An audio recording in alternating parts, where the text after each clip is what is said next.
I'm Rebecca King Ferraro. And I'm Michael Sean Breeden, and you're listening to Conversations on Dance. Today on Conversations on Dance, we welcome Theresa Ruth Howard, founder of Memoirs of Blacks in Ballet, and Katlyn Addison, principal dancer with Ballet West. We first had Katlyn on the podcast in February of 2024 in episode 383, where we talk all about her career. We are happy to welcome Katlyn back on to talk about the upcoming Pathways to Performance exercises in Reframing the Narrative event at the Kennedy Center.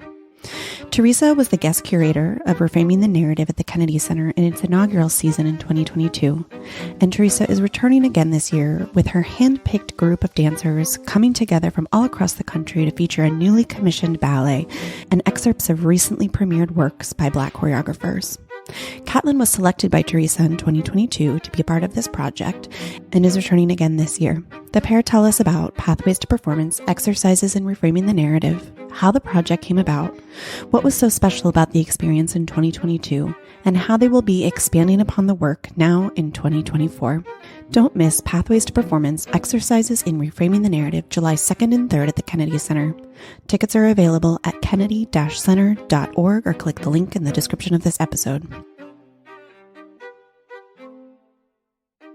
Thank you both for joining us today. We combated our time zone differences, and all four of us managed to make it to the Zoom call. So that's already a good start. Theresa, we've long wanted you on the show, and since it's your first time, we'd love to get some history for you. Let's hear a little bit about your own performing career and what made dance stick for you as a performer.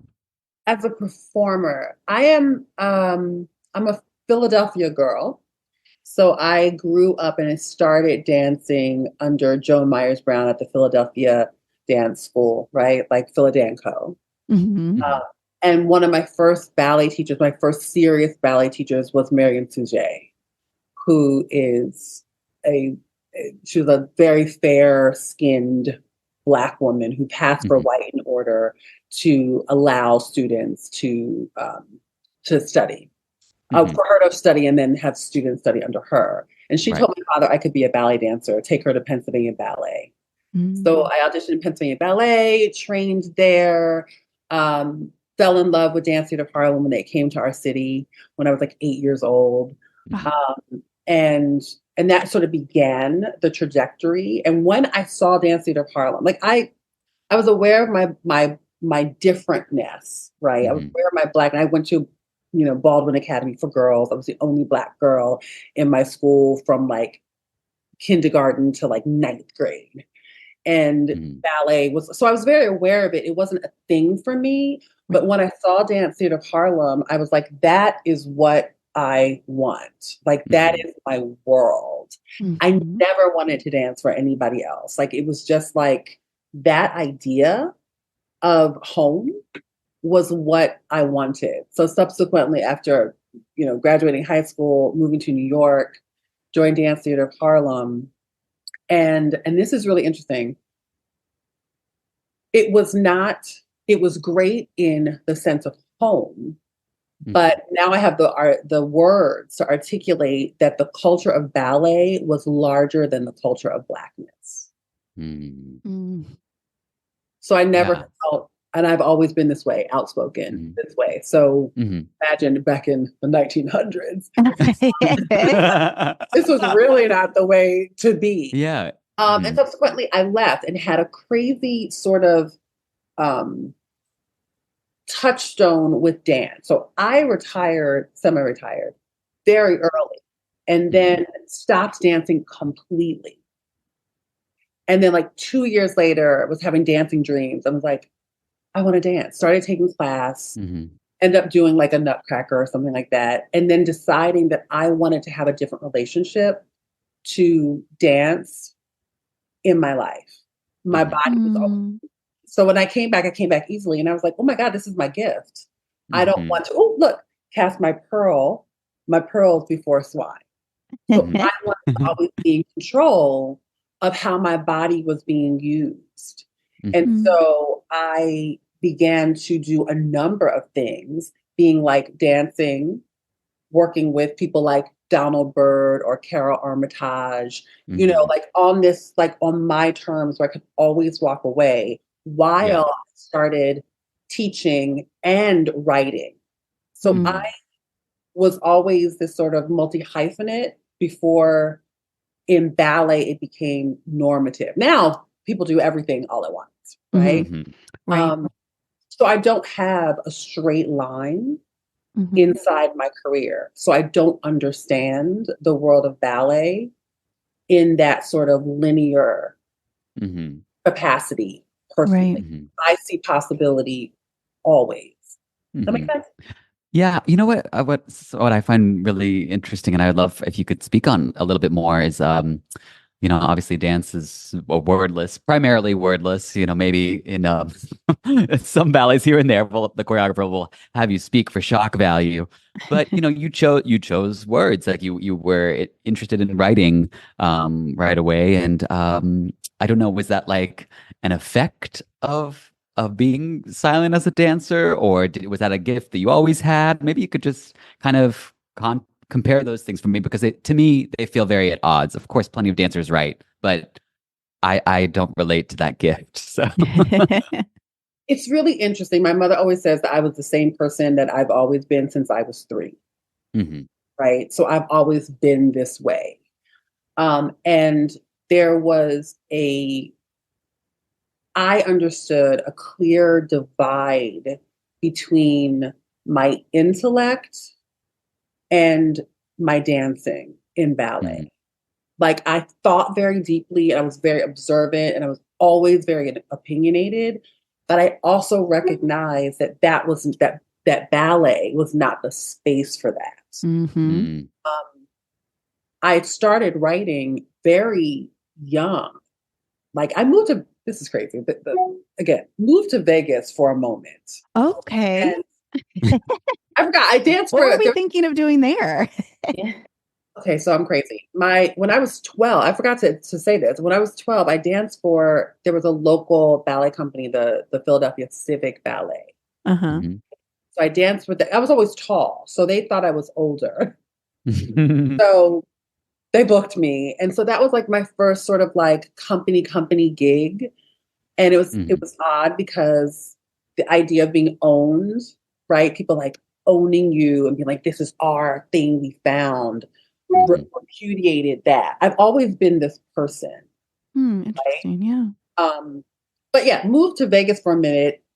My friend married my Dance Theater Harlem roommate, Felicity Yeager, married the Eagles quarterback, and he was based in Las Vegas. And she was like, Mhm. "Girl, come out here. I can't be out here by myself." I like moved my whole life thinking, "Yeah, I'll dance on the strip." Realized that that was not for me.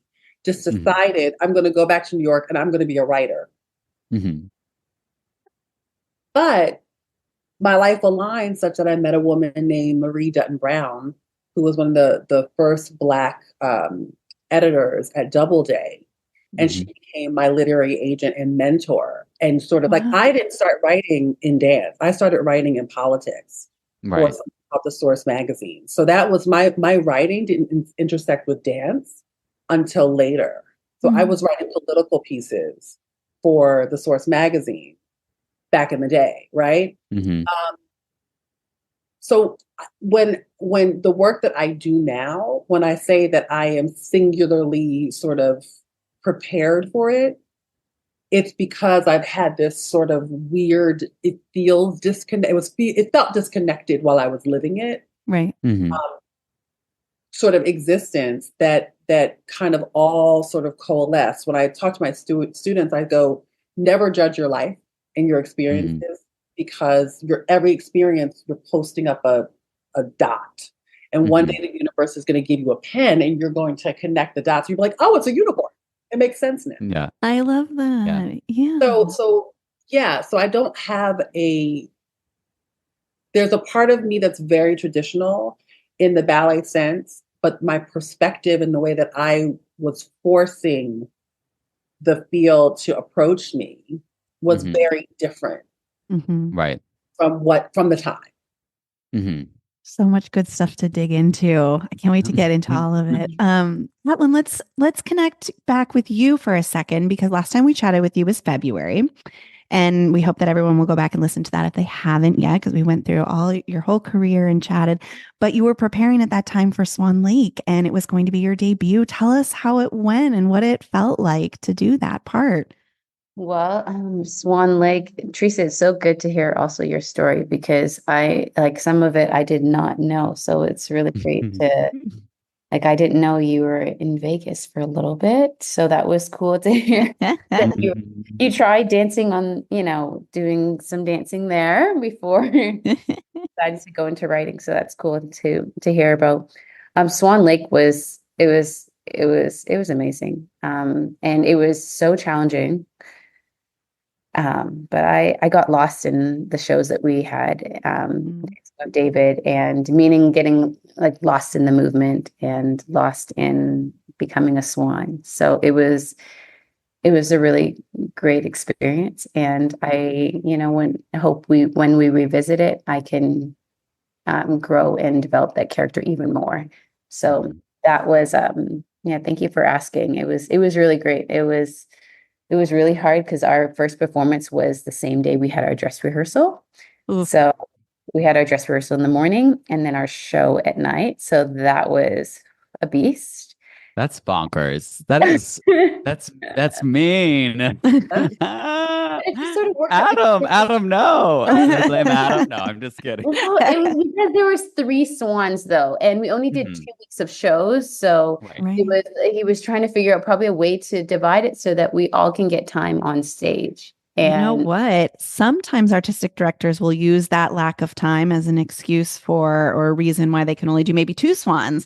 But so for you, even though that day was crazy, you would have much rather had that, right? Than maybe Yes, have the opportunity to have 3 swans, right? Exactly. There was 3 swans, 3 different casts, and 3 totally different casts too. So it was That's like amazing. everybody was shifting different roles, like the Spanish men were different than the first cast, second cast, third cast. So it was hard, but they made sure they gave us our time on stage and throughout the week prior, so that by the time that Tuesday morning came along, we were ready to go. That's great. We were chatting with you the other day offline, and we were talking. I was saying how one of our friends, Trisha Albertson, former principal dancer with Miami City Ballet, I remember asking her one time, I think about like Giselle, and I was like, how did it go? And she's like, I don't know. Like, there's so much material within a full length ballet that you can be like, okay, this part went well. This was a little, So how was that too? Like doing a lead in a full length like that, just to have so much material to be going through on stage. I completely agree with the other principal. Like, there's so much in a ballet like this. I mean, they're 2 hours long, so nothing is going to go perfect. Right. Like, you just have to go with the flow. So there'll be some parts where, like I said, I get lost in, and I felt the connection with David, my partner. And then there's other times I was like, oh, like my first jump in, I was like, okay, that was too much force. My landing as a swan, like diving into the pond or diving out of the pond, I had a little too much force, so I had to slow down my piqué, my first arabesque. So it's like you just go with the flow, and some things will be, exactly what you practice and imagine, and then other things, I'm like, I would do better the next time, but I can get caught up in one step, or I try not to mentally get too upset or frustrated with myself during the show, because I have the rest of the show to do, so it doesn't stop. At that one part, I had to continue on and then grow from it, because I had other shows the rest of the week. So it wasn't like I had one show and I was done. I had Tuesday and then Thursday and then Saturday. So it was sort of divided, enough time to rest and then also stay in it, though. It wasn't a lot of space between the shows. So that helped. But it was good. It was, it was a dream role. So it was cool to get to perform. And it was challenging. Swan Lake is hard. It's another one. We've heard. Technically, it's artistically has to be there. And It really developed a really good relationship with my partner and I, David and I. Oh, So fun. we have that chemistry now, and I'm like, oh, I have another dance partner that Yay. Adam would like me to dance with. I could partner with. That's great. I love that. Well, we are here to talk about another performance that you will be a part of, and that's Pathways to Performance Exercises in Reframing the Narrative at the Kennedy Center, July 2nd and 3rd, which Theresa is curating. I wonder if we can just, well, did we both, this series first went 2 years ago, and we were both involved then. Is that the first time we met? It is. Yeah. It is. It is. Jane Raleigh, nay Rabinowitz at the time. Right.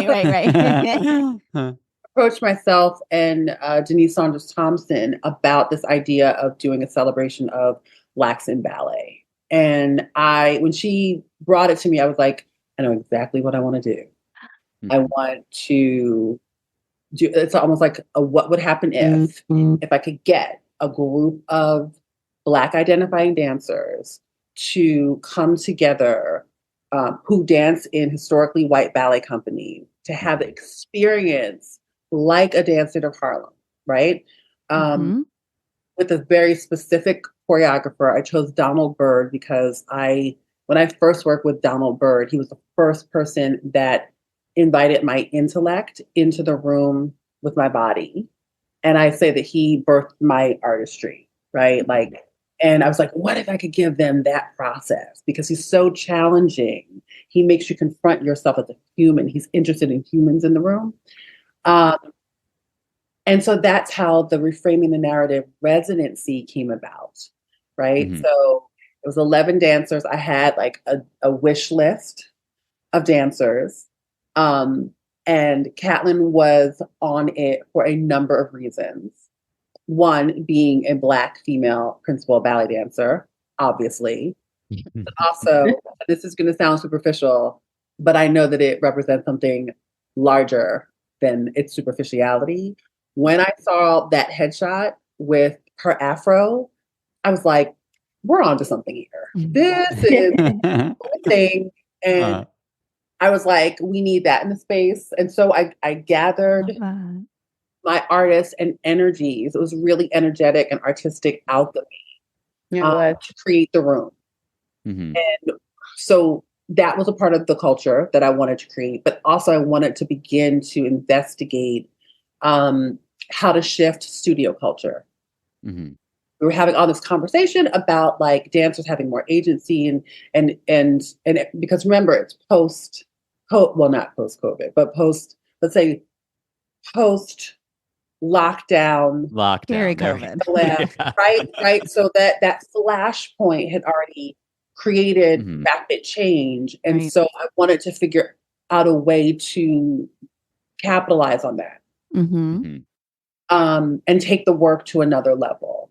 And so that's how Katlyn and I became acquainted during that process. Yeah.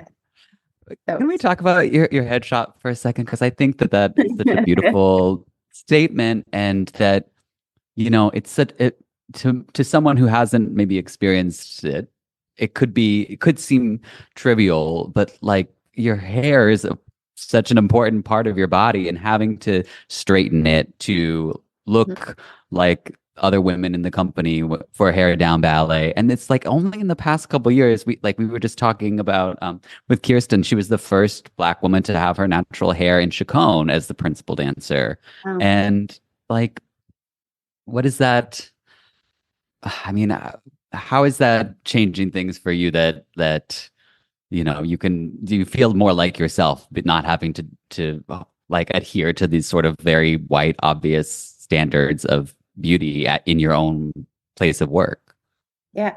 Well, like our hair, as a Black woman, our hair is a part of our identity, right? It's a part of us. It's a part of our culture for many generations, right?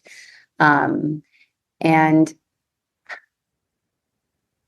this probably sounds like, you know, people ask me, okay, so you did this big chop of your hair, and like, how did that go? Honestly, I cut my hair because I wanted to and I needed to for my hair because I'm living in Utah. It's very dry. And for my natural hair, I wanted to keep it nice and healthy. And this could be because I was a soloist too. So I felt more comfortable and I could be myself. And luckily I'm very fortunate with Adam as my artistic director and him wanting and encouraging us dancers to be ourself, our true self all the time. But I cut my hair because I wanted to cut it for myself. And I did a big chop and I cut it really short. And it was really freeing because I felt like I wasn't trying to slick back my hair in a bun or even see me right now with knotless box braids that I have in my hair, single braids, because it's just easier to style my hair in a bunch of different styles for different ballets. And that's why I have always, as a ballerina, had my hair in braids until I decided to do a big chop and just chopped off a big chunk of a lot of hair. And it didn't stop my work. It didn't restrict me from my work. And it sort of showed that my hair shouldn't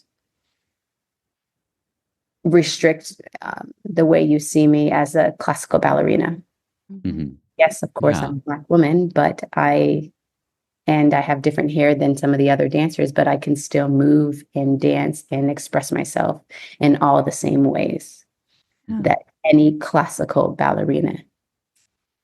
It's also important to really go back to the historical stigma of Black hair and the idea that it was considered dirty, unattractive, that enslaved women had to cover their hair because white people didn't want to see it, right? So there is that overt external racism, but also the internalized racism of like that my hair is not good enough, that like now in order that the standards of beauty of like it has to be straight, it has to flow in the wind, like that sort of thing, coupled with the idea of the archetype of the ballerina, right? The slick, smooth, glossy, high bun is almost as important as a certain type of leg line and foot. Yeah. Right. It is a thing that says you belong here or you don't. And so and it seems silly and trivial, but once you really look at it, like if we take that element away, then does it create more elasticity, right, in the aesthetic that allows for more people to enter it? Right. So this is how I knew. I was like, the confidence that it takes to wear your natural hair in spaces where it's not normative and actually it's antithetical is really powerful. And it seems you might go, oh, well, that's an interesting headshot if you don't know. But as the kids say, if you know, you know. Thank you for talking about this. I think it's obviously very important to address. And I wonder how, not to skip forward, but then when we're at the pathways, we're at the Kennedy Center, we'll talk a lot. I want to hear more about the conversations that were going on in the studio, but was this one of them? I mean, before a performance, there's always a conversation, right? This is going to be high bun, low bun, French twist, what, if there's going to be a certain look for a ballet. So was this part of the conversation then for the performance that you put together in 2022? So here's the interesting thing. And another aspect of the thing that I was sort of experimenting with, like what happens when you put a whole bunch of Black people in a space that is generally one of whiteness? Does it eradicate the concept of race? Right. So for instance, in Africa, Africans do not consider themselves Black while on the continent because they are all Black. They are Ghanaian. They are Kenyan. They are Somali. It doesn't exist in the context that we understand it. It's Mhm. only once they leave do they go like, oh, okay, now I'm a Black person in the world. It's sort of the same thing. I was creating my little Wakanda, right, inside ballet, such that all the other stuff that these dancers on a daily basis mentally had to hold and carry were irrelevant. And so therefore, no, there weren't conversations about like how you were going to wear your hair. It was like, wear your hair. Like Right. if somebody wanted to wear a fro, if somebody like Katlyn, I think you had braids, and so Yeah. them up wherever. And that was the beauty of it. It was like we were all so different. We had styled our hair so differently, but also exactly the way that any of us would want to have our hair. Like we didn't need to have a conversation about it because it was us. It was a part of us. It was a natural look that all of us had. And it was just nice, Theresa, that had us when we all looked around, like all of us had totally different styles. And textures And textures, yes. So it also sort of like, it's also myth busting, right? Because there is this idea that classicism hinges on uniformity, and not just uniformity in technique and body type, but also in your phenotype, right? Like it's the idea, if you look at the Russian or the French, it's like the length of your neck. It's Right. right? So if we're measuring people's necks, then like, are we looking at people's noses? Are we looking at texture of hair? Like goes into that. So the idea that we could feel a certain way in the space, but also that the audience, right? They're having a sensory experience of seeing ballet looking not the way they might normally, traditionally think of it, and it not doing something to the eye, right? It becomes irrelevant. And you go like, okay, well, if it's irrelevant in this space, then what other spaces could this be normative in?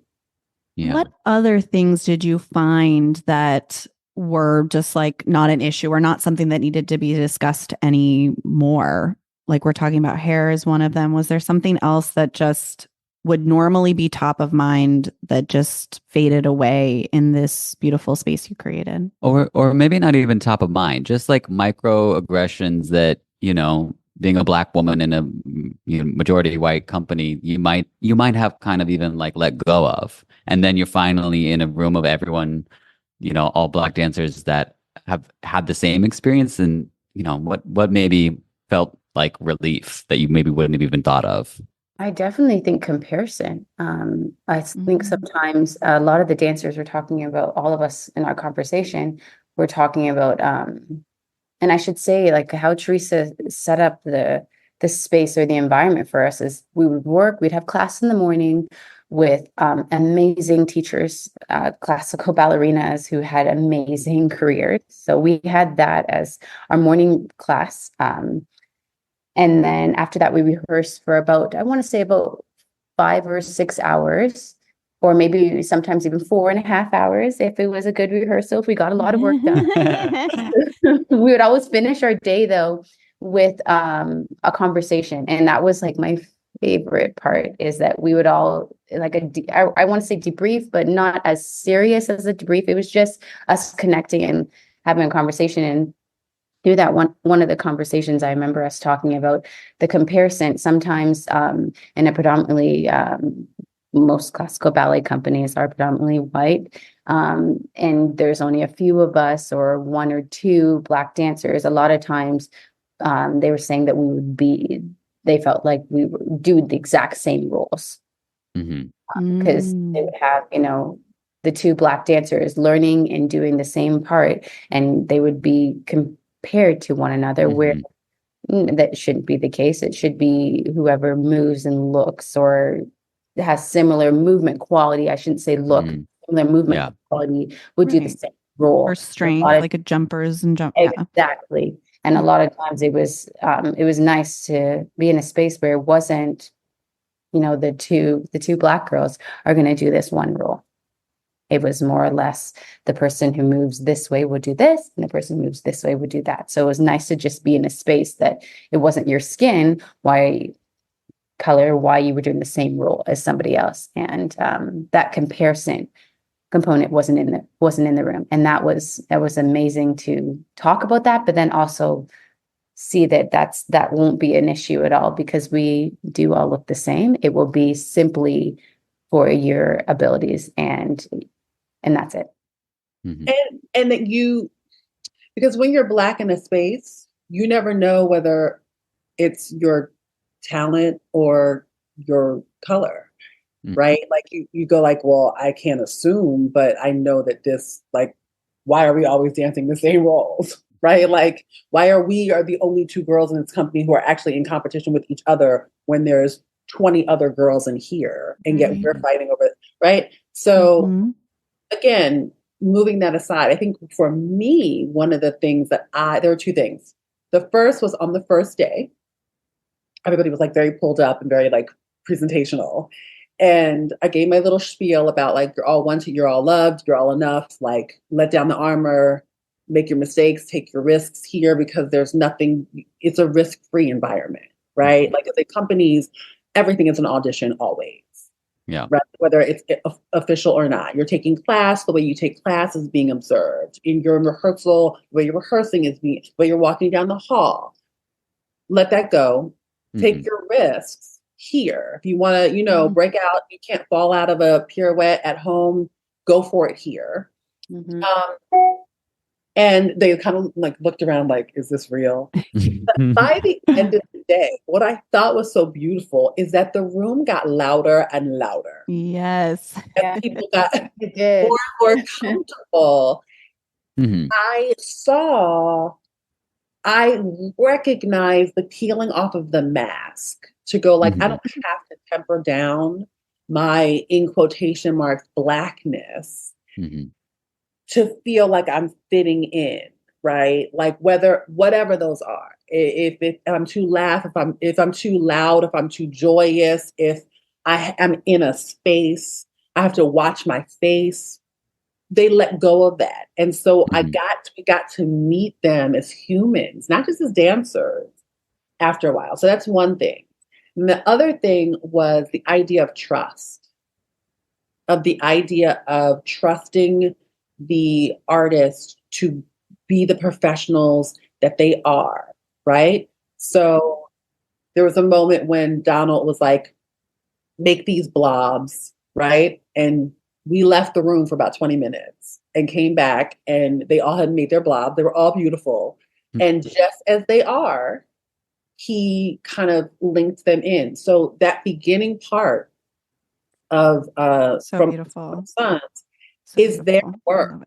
And at the end, there were comments about like the amount of trust, right? Because ballet often infantilizes the artist, right? And while saying you guys are professional enough, can't have it both ways.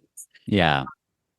And to Katlyn's point, if the run went well, we can go home. We do not have What? Yeah. we're here. In contemporary companies, oftentimes it's like, what do we need to do? And let's go. Ballet companies are really about, they don't want clock watchers, but they're always watching the clock, and they want to make it work up until the last minute. They're never giving you the benefit of going like, you were awesome today. Let's call it a day. Go take a moment. They really want to like make you, it's a control thing. Doesn't honor the artistry, right, that's in the room and the professionalism that's in the room. Right? Why are we rehearsing people to death if they don't actually, because we need to burn time? I could be at the pool. It is June in DC. It is hot. When you do that, people look around and go, okay, well, let's hit this run. Well, that's what I was going to ask. Did you find that you got worse work out of the dancers because you allowed them to be themselves, and you allowed them to speak up, and you allowed them to do a good run and then go home? No. I can no. It was exactly what Theresa said. We were pushing ourselves to the limits in a smart, safe environment. Like I do feel like exactly what she said. Like I was taking my classes in ways that I haven't in a long time. Like as if like I was a child and taking those risks and not being afraid to fall off or to be judged or to be like dripping in sweat, just because we're just working and challenging myself in ways that I haven't done in a long time. So it was really good. For you, because it's not for me, Mhm. right? Like Yeah, it wasn't for myself. for Yeah. No. class for somebody else. It's like for you. And I remember, Kat, you said you connected to that wild. That's why I call her Wildcat. To the wild side of her. And like, when you're a principal, you get more and more responsibility, and you don't realize that it is taking away or you're retracting in order to fit into that mold. So what was beautiful was when she was like, "Oh my God," and she got wilder and wilder. Every performance, I was like, "I'm getting a little nervous." I was, challenging my turns. I was trying to just get more. And then subsequently, a dancer like Precious Adams was like, "Oh my God, I want to be more like Katlyn because I am so sort of like measured and refined," right? And you go like, "Oh, yeah, I see that." Like the perfection thing. It was beautiful to watch without competition. Yeah. Them being able to celebrate the beauty that's in the room and be supportive of it in the room. And so for me, the exercise of I don't believe that I am magic. I feel magical, right? It can feel magical. I am not a magical Negro, right? And so I want to build a model and understand what are the components that made that experience that way. Who did I need to be at the front of the room? What did I need? What was the invitation? Because I don't allow anybody. It's an invitation right. to participate and hold the space collaboratively. How do I create that so that I can then pass that on to our field? Right? Yes. And you did. And all of us, after we left, we were able to take that back. And I felt like my spirit was lifted. I felt like I trusted in myself even more. Like I felt more confident after leaving working with you that summer. And I don't know, I just felt like I wanted to now take care even more of the dancers of color that I have in my space here at Ballet West, but then also everyone, just to make sure that also I'm being that example and creating that aura in the studio. And not every company allows that, but luckily here at Ballet West, like there is that space for dancers to be themselves and to have that non-judgmental, positive. Not every dancer is probably thinking the same thing, but I'm at least trying every day to do that. Yeah. So I wonder for you, like we're talking about your principal dancer. When I was when Michael and I were at Miami City Ballet, when you're in the corps, when you're a young corps member, you have principals to look up to, people to inspire you. And I wonder when you get to that principal level, like when you're just in class, for example, you kind of are having to take on that responsibility in the room. And so I wonder what it's like also to be in a room where everybody's on the same field, right? On the same playing field. And then you can kind of be drawing inspiration. You don't feel that sense of responsibility. Does that make sense? Did you kind of have a different feeling in the room because of that too? I did. I'm trying to think back of how I felt. There is always a little bit of a pressure, right? Because when Theresa brought all of us dancers together, I've seen these, social media is like that, right? So seeing them dance and perform in pictures and stuff. And then I'm also thinking, I hope I live up to be the dancer that these other dancers have watched and aspired to, hope if they are inspired by me, and that I am a principal dancer that they hope to be. So I think going into the space, I was nervous because I was hoping that I was that beautiful principal dancer that they have watched, Mm-hmm. But you won't be nervous going in this time, I feel. Yeah. No, of course. You know what to Of course I expect will be. now. Oh, you Of course will? I will be. Come on. Oh, you're just too sweetly modest. It's Yeah. so I'm so charmed, and I just love you. I love you guys too. No, but it's because, like, this is such a unique invitation that Theresa has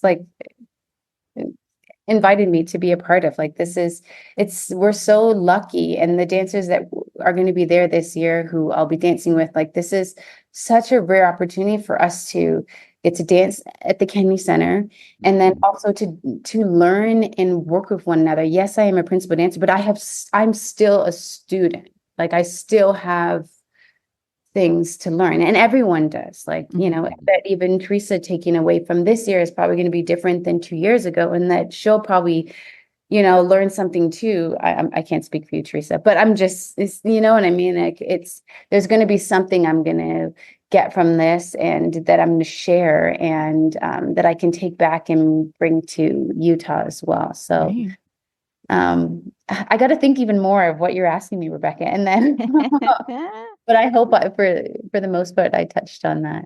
Yeah. Oh, you did. Yeah, that makes sense. I want to say that part of the experiment is I respect hierarchy. It's necessary, but I believe, like I used to say, I'm going to dismantle the hierarchy, and it made people a little twitchy. I was like, okay, wait, let's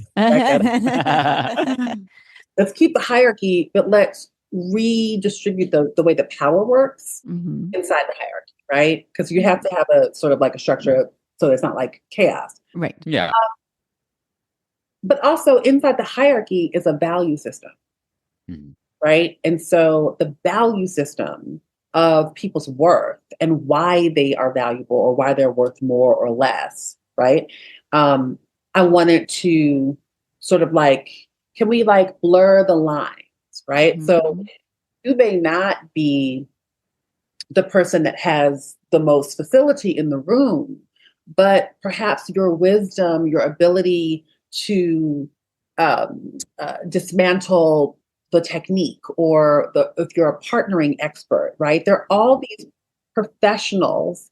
Everybody has in my work, I use it as bubbles to illustrate the ecosystem in the studio, right? So you have the person who is the principal dancer, who, yes, that's who they are. But then you have the PT specialist who's like, I know how to massage you out. You've got first aid. They've always got the second skin, and the therapist, the comic relief. All of those energies are integral to getting us to the finish line. You're contributing more to the space than just your body.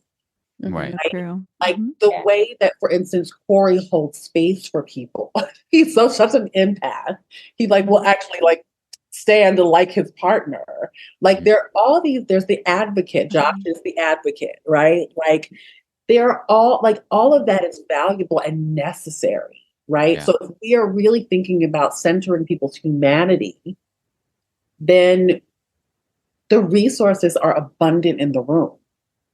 That's really, really important. And then to Katlyn's, the idea of learning, I try to create any space I walk into as a learning space. I hold my bubble, my 6-foot bubble, like COVID reference, right? As a learning space, which means that, I'm going to make mistakes. There's stuff I don't know. There's stuff that I can offer, that there's vulnerability and there's compassion and empathy in order for spaces to be effective learning spaces, right? And if everybody is a student and everybody is a teacher, what happens then? Right? But that means that I, as a leader, I have to be able to take feedback as well. That's what makes you a good leader. Well, that humility is essential to anyone's growth, right? If you think if you're not open to learning, then you're just definitely not going to go anywhere. You're just going to circle the drain. Now, I don't have to agree. Yeah. Right. Might not be your point, but we can have that discussion. I can take that in. But there is the idea that everybody is important and valuable and worth hearing and being heard. And if I can see you, then I, as a leader, want to be seen as well. So like that's also a dynamic in the studio culture that needs sort of some triage. Like the idea that dancers, especially this generation, I call them the species. There are different species because my species have it. Like, we're different. But there's an expectation to be heard, and there's an expectation to be able to advocate for oneself. However, I do find that oftentimes they're not willing to reciprocate that, to see their leaders or the artistic staff as human and fallible, that they're supposed to be perfect and supplying everything, where it's actually a relationship, right? So there's a give and take, and we all have to kind of be very present and malleable, right, to what's happening in the space in order for it to be successful. Right. And that everyone has to adversarial. Yeah. If everyone approaches things with makes good faith efforts, then the possibilities are endless. But if it's adversarial, you're not going to get anywhere. That's such an excellent point. Yeah. I want to talk a little bit about what you guys have planned for this performance. And I think that what I hope that our listeners take away, that this is so much more than just the final product on stage, is what I'm getting, is that it's this really beautiful experience for all of you. And then you get to have the cherry on top of the performance. But I would like to hear what audiences can expect to be seeing this year. Well, first of all, there's so many first of alls. We'll hear them all. Okay, so Pathways to Performance is actually a choreographic program that I launched right after Reframing the Narrative in August. That really looks to identify, nurture, and cultivate Black choreographers who are working in the ballet idiom, right? Because if we know there's a lack of Black ballet dancers, then subsequently we're going to have a lack of Black ballet choreographers, right? So how do we combat that? And that has, Donald Byrd was one of our mentors, Helen Pickett, Jennifer Archibald that first year. This year we have Donald coming back. Robert Benet from National Ballet of Canada will be with us, and Bill Forsyth will be joining us for a period of time. Wow. So two of our choreographers, Portia Adams, who was a dancer with Reframing, and Meredith Rainey, were both choreographic fellows 2 years ago. And so their works will be based on the Kennedy Center stage, right? So that's really important. It's important for choreographers to be able to work with high-level dancers because that greatly impacts your work and how quickly your work can develop. The idea of having a production team so that you understand how to make a ballet fulsome and have the idea of what your lights are going to do, what your costumes are going to do, right? Working with an orchestra. All of those things are reserved for a certain level of choreographic artists. So imagine. So along with that, Donald Byrd's From Other Suns will be coming back. Jane, I just love Jane. We love Jane. We love Jane. We love Jane. And I'll say when she heard about this project that I was doing, she was like, how can we support that? How can we get in there? How can, as a presenter, I or we be a part of the solution? And so we had always wanted to figure out the way. And so this is what it is. So we're doing the same model, basically a 2-week residence. And I've asked Jennifer Archibald to come in and do the piece. And here's why. Because Jennifer Archibald is a Black Canadian woman who basically cut her choreographic teeth through hip hop. She choreographed for the Knicks girls, City Girls, dancers, whatever they're called, right?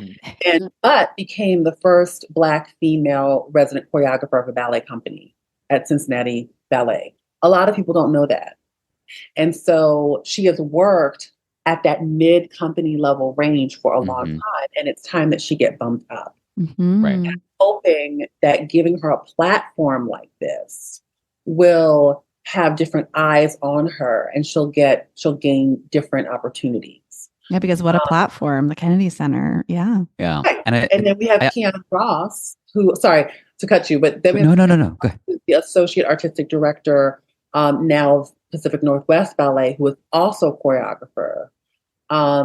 And I wanted his voice and his position to be highlighted in this. So we have 5 Black choreographers whose works will appear, and 3 new, is that right? Yeah. 3 new works. Mm-hmm.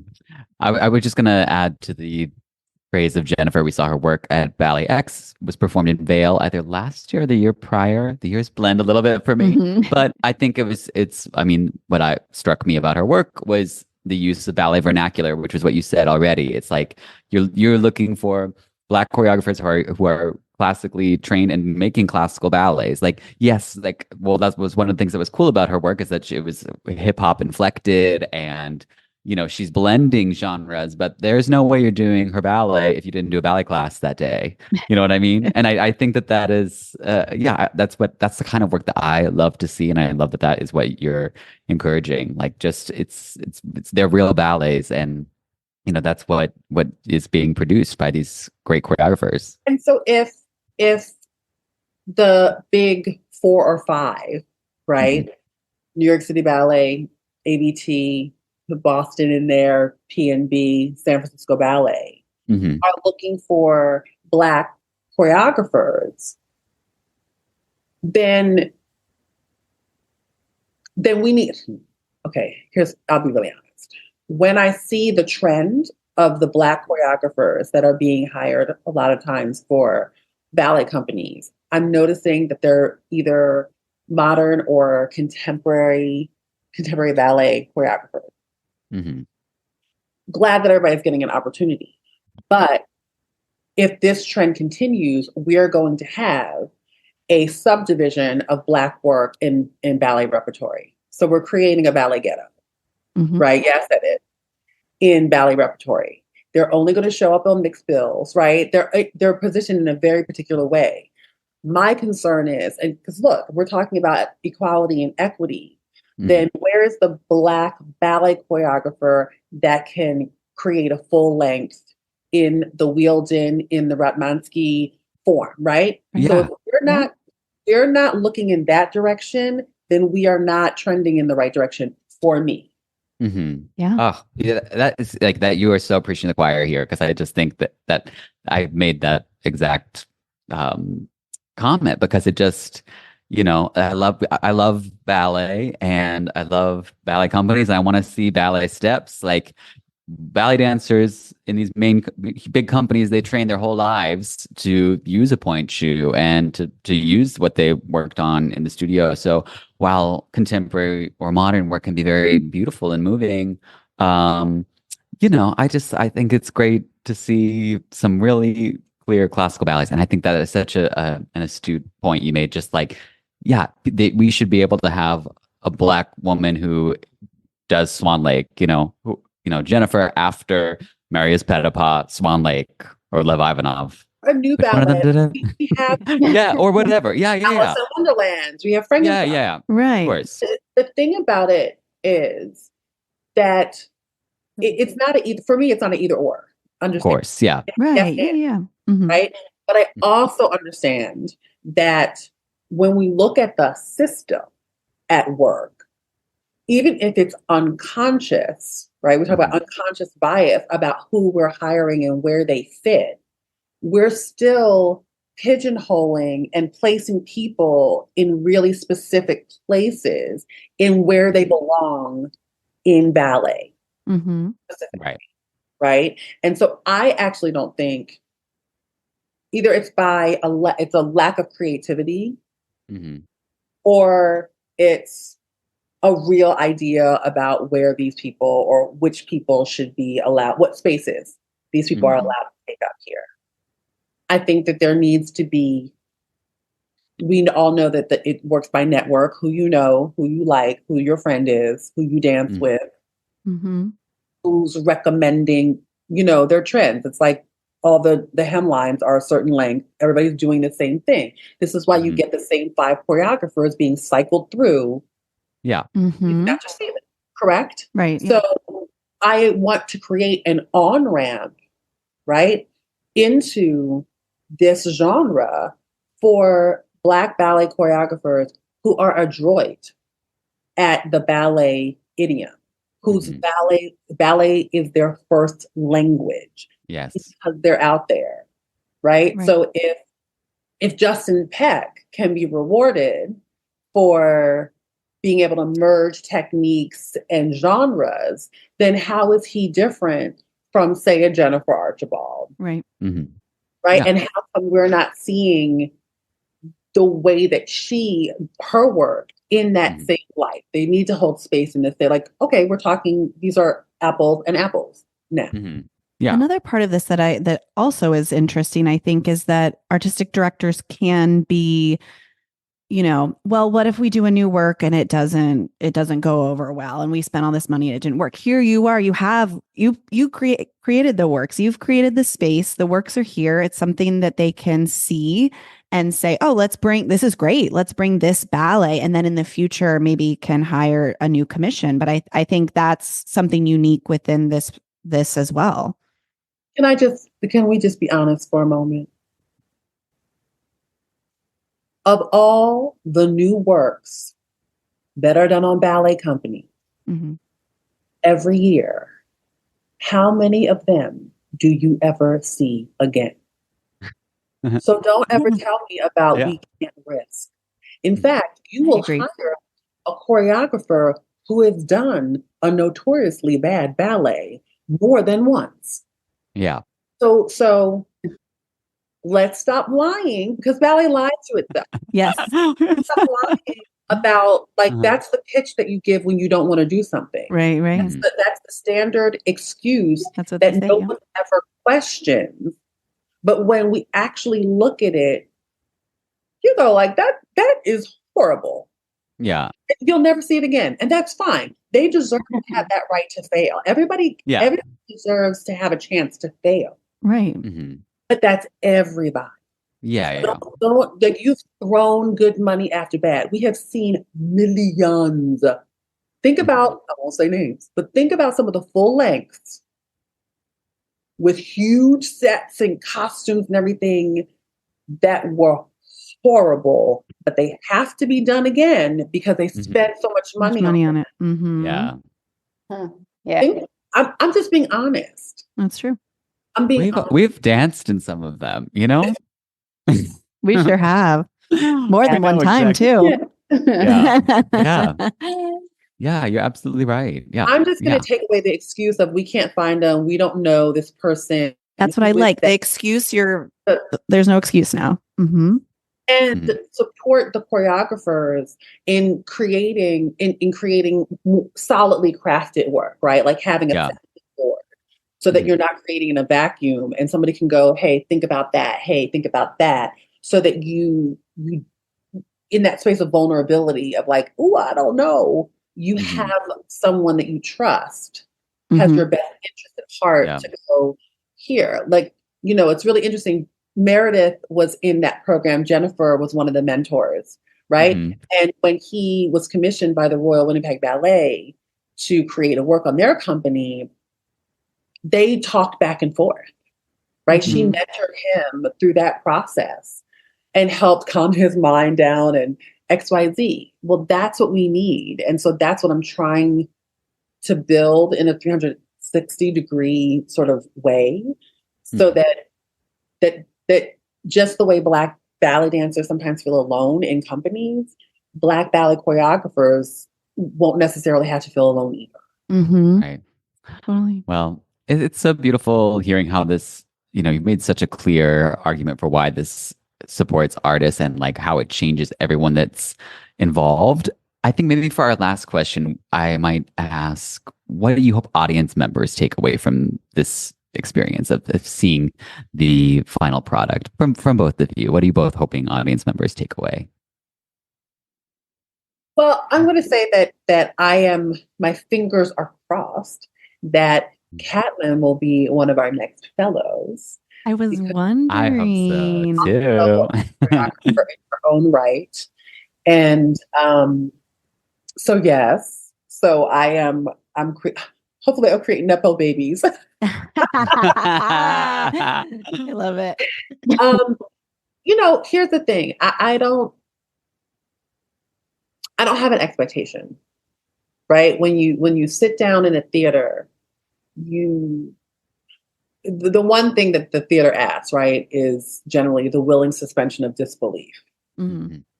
Is the idea that we're moving in the traditional theater sense. We're moving into a fantasy world, and you're going to accept everything for what it is on the stage, right? Mm-hmm.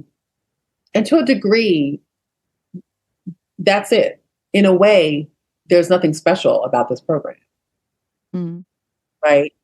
There's nothing special about this program in so far as like the marketing context. Mm-hmm.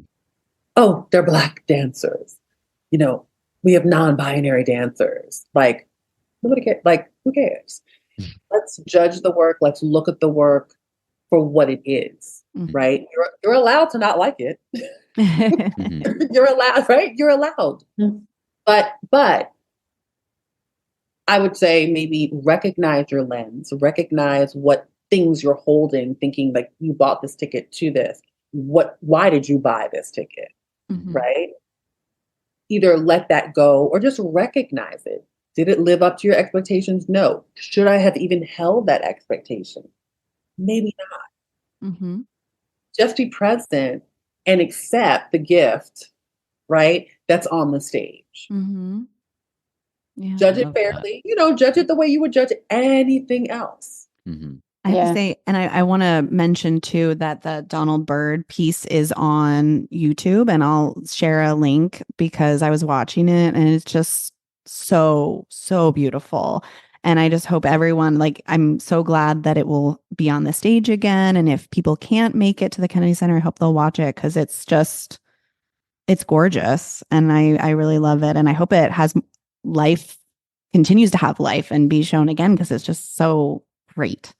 There's also the documentary that the Kennedy Center did on the residency. We'll share that too. It's really great. I think it does highlight what the experience was. Mm-hmm. And what I find really interesting about Donald's piece, and how incredible it was. And I saw a number of artistic directors come and see that piece. Good. And nary a one called Donald up and said, "Will you do a piece on us?" Yeah.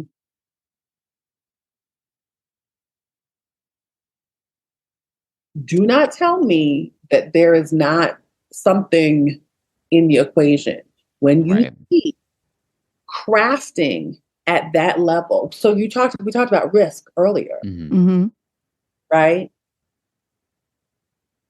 You can stack your deck, go like, this person always does solid work. It's going to hit, right? One way or the other. Always a closer. Not great, but the audience is going to love it. Right. Yeah. Right. Or poignant and, evocative. It's not everybody's taste, but it's something that is good for we know how that works. Mm-hmm. So when you look at someone, a man who's 70 plus, has a whole tenured career behind him, creates a work like that was evocative of Balanchine, totally. of classical, 19th century ballets, all of that. So many beautiful nods. And someone doesn't go, my God, he's really got to come and do a work for us. Mm-hmm. I'm just saying, as the kids say, the math ain't what? Mathin'. Think about it. Yeah. I'm shocked. After watching that video, I'm shocked that artistic directors were there and didn't, or at least want that exact piece, if you want to take the risk out of it. Yeah. I'm not quote shocked. unquote risk. Yeah, I'm not shocked, but very disappointing. That's disappointing. This is what the work. There's so many different levels of the work, right? But for me, I'm okay. I'm not okay with that result for Donald. But for me, I'm just collecting data because people love the data. So here's this piece that is incredibly crafted, beautifully danced, right? It's basically flawless, because sometimes you can see a great work on like not so great dancers and you have to like squint and be like, I see it, right? I can see its potential. Yeah. or vice versa. It's right. not a great work, great dancers like, ooh, Yeah. right? We presented this thing and go like, for your consideration. Then I want you to think not about, we're not going to do the black on black comparison. Let's do the comparison of some of the works that you've seen commissioned.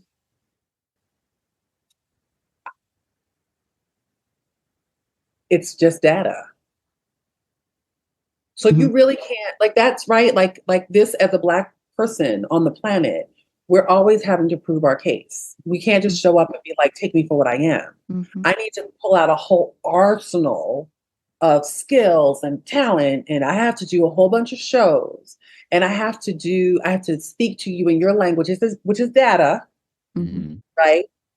And statistics, because you talk about risk, right? I need to be able to debunk all of it. Yeah. And you still don't have to actually concede and go like, yeah, we really should. Like, I'm just proving the point that right. thing that we call either institutionalized racism or biased, or there's so many different names for it, actually is impacting certain people in the field. Right. That's all. We know that artistic directors and presenters listen to this podcast, so hopefully people will come out, see beautiful dancing. And I think too, another point that I'm getting from this is that all the dancers take something away too, and take something home. Kat, like you mentioned before, that you have like a different feel in the studio when you get home. Are you looking forward to that again this year? I am. I definitely am. And I know it'll be a new experience, and I'm looking forward to it. I'm really looking forward to it. I'm really looking forward to growing and learning and making some new friends and supporting people. I bet that's like the best part almost, right? Like I bet you just made friendships that will last a lifetime. Exactly. Yeah. And new connections. Yeah. And I agree with you, Theresa. I hope the audience can just enjoy the show. Come and, they might not like it. They might enjoy it. They might not. But if they got a ticket, there's a reason why. And if they go back and watch it, there's a reason why. And I hope they can just listen, pay attention to their bias, and to, enjoy it, enjoy what they see. Yeah. I think one more thing. If they want. Yeah. Yeah. I wanted to talk about the title, excerpts, Reframing the Narrative, because Jade and I were trying to go back and forth about what this was, and I really did want it to stand apart from Reframing the Narrative, because they share DNA, but they are not. But we also wanted to capitalize on the branding of the narrative because it was so successful. And so we went back and thought about the process that the Kennedy Center went through in the curation, because Denise and I asked a lot of the Kennedy Center. Like, this was not just, here, put this here. It was like, I literally was like, I want to see the pitches, the PR pitches, because the language has got to be right. Like, we're not doing X and Y and Z. Like, so it was in every regard an exercise for the Kennedy Center, right? To show up in a different way, a culturally competent way, to support something like this. And so everything I do is an exercise, like Pathways is an exercise.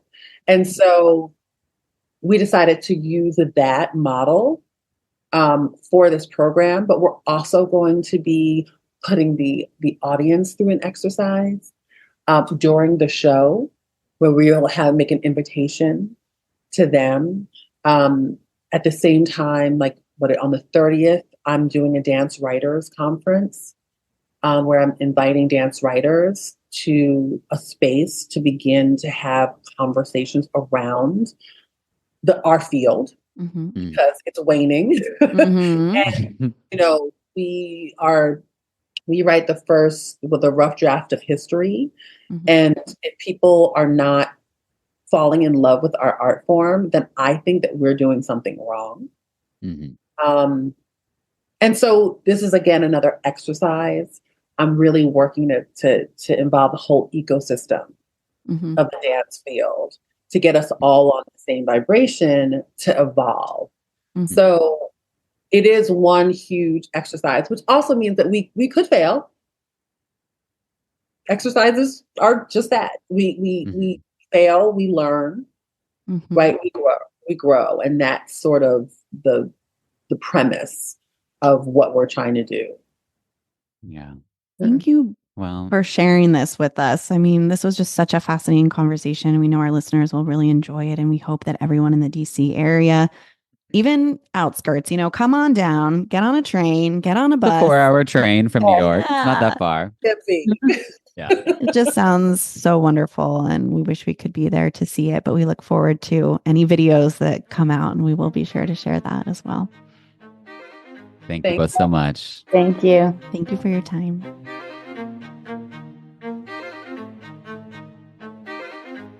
Conversations on Dance is part of the ACAST Creator Network.